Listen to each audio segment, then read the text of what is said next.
This is the MotionHouse Haptic4 by MotionHouse, a Korean-based sim racing company that has been developing high-quality turnkey motion systems since 2015. Now approaching 2025 and nearly 10 years later, they are here with this, a 4-axis cylinder-type haptic motion simulator that provides a revitalized motion experience.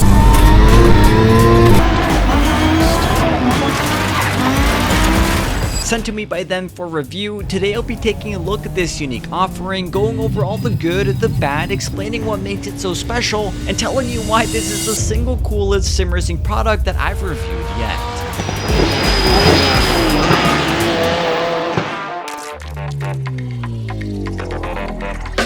A big player in the motion simulator market in South Korea, MotionHouse is looking to expand globally with this along with future products currently under development.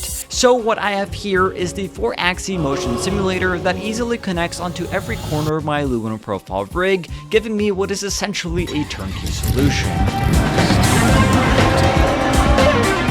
Apart from just the 4 motion cylinders, a large control box is also included. This unit is essentially the brains for the motion platform, and here's where you'll connect everything together and turn the unit on and off from. The setup process here was straightforward. Connect the 4 cylinders to their designated inputs and route the USB cord to your PC. However, if you're in the US like me, you'll need a step-up transformer to get the appropriate amount of power to this unit. A 3000 watt up transformer like I have here is more than enough, and turning it on, the unit kicks on into standby mode. From here, using the MotionHouse MH Servicer software, we can make sure that everything works via the test tab. The unit will kick into action, and by adjusting the various axis control settings here, you can see the platform make the changes happen in real time. Just by playing around with these test settings, you can get an idea of how insanely quick and sensitive this unit can react, something that I'll touch up on when I talk about its in-game performance.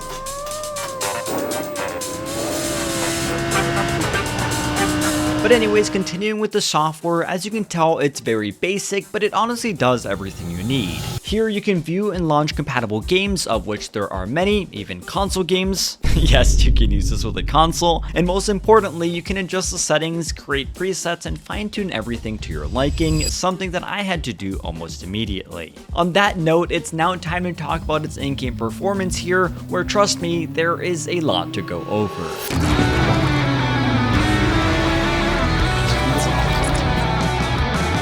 Starting off, the responsiveness, speed, and sheer force of this unit is immediately apparent. With a 550-pound max payload, it had no problem with the weight of me or my cockpit, even with the integrated quad monitors attached. That being something I did because it's what I had set up, but not something I would recommend as the monitors do shake around quite a bit. Anyways, important to note is that these cylinders also have a maximum stroke of 75mm, something that may seem little compared to competitors, but is actually done on purpose. You see, this motion platform also works as a haptic device, providing sensations such as engine, rumble strip, ABS, and gear shift vibrations, to name a few. Now, in order to provide these haptic sensations, some limitations do have to be made on the maximum travel of these cylinders. It's also important to note that a longer vertical stroke isn't necessarily better. Fast vertical movements shake the rig a lot, providing a generally unrealistic experience that also makes it hard to properly race with. So in the case of this product, the 75mm stroke I found to be plenty, while also providing the immersive haptic feedback.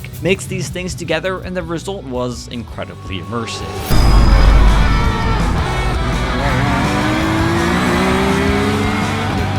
When I went on curbs, for example, the rig would physically roll up as it would in real life, providing the haptic vibrations of the curbing and then drop me back down as I got off the curb.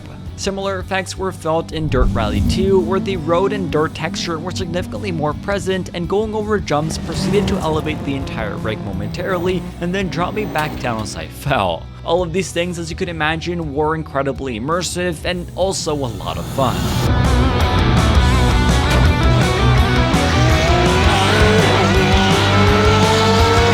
Now, in its stock configuration, I found this motion system to be doing just a little bit too much. You see, just a few weeks ago, I drove the Nürburgring in real life, and comparing it to my experience on this sim, the motion platform was being too jerky and frankly violent. So after making some adjustments to make the feel a little bit more subtle, I got it to a point where it was not only still a lot of fun, but also significantly more realistic and comfortable to race with. At this point, I really started to feel the advantages of a system like this. Being able to literally physically feel more made me more comfortable and had me feeling at one with the car. At many points, I could also physically feel when I was locking up the brakes, when the car was reaching its limit, and when I was starting to lose traction. All of these things and more helping me to improve as a driver.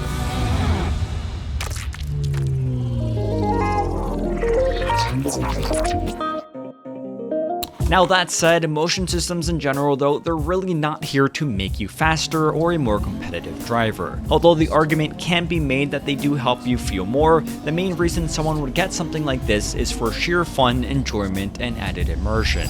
It's exactly at that this Motion Gear Haptic 4 went above and beyond.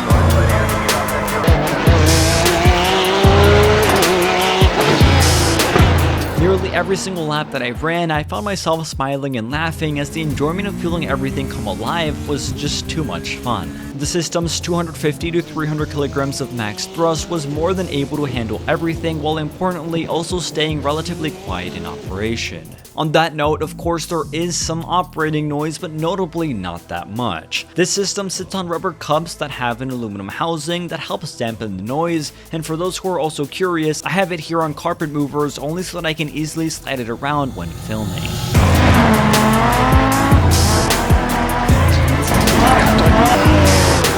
As I mentioned earlier in this review, apart from just physical movement, this unit also provides haptic sensations. This being a different mode that you can select in the software, the movement is still present but significantly lowers in force, and instead you can immediately feel a night and day difference in vibrations, with road texture, engine roar, and so many more details vibrating at a frequency of up to 400 Hz. In this mode I had less fun as I wasn't jolting around as much, but I certainly found myself being a faster and more consistent driver. I also loved how well these vibrations were integrated. If, for example, I put my right tires on the grass or on a curb, I could feel those vibrations coming from that side of the chassis, and other effects like ABS and gear shifts also came to life. All of this put together led me to have a very enjoyable experience, which, as many of you could imagine, certainly doesn't come cheap. The Motion Gear Haptic 4 at around $5,000 is certainly not for everyone, but for individual or businesses who can afford it, I can honestly say it's a very well put together offering. It's an easy to install, easy to use motion platform, compatible with nearly every sim title, and more than capable of providing some serious on-track immersion and fun. It's for this reason that I can say that this is the coolest bit of sim racing hardware that I've ever owned, and that's saying quite a lot too. So just like that, this has been my full review on the MotionHouse Motion Gear Haptic 4. Let me know your thoughts on this product down in the comments below, and as always, thank you all for watching, stay safe, and have a fantastic rest of your day.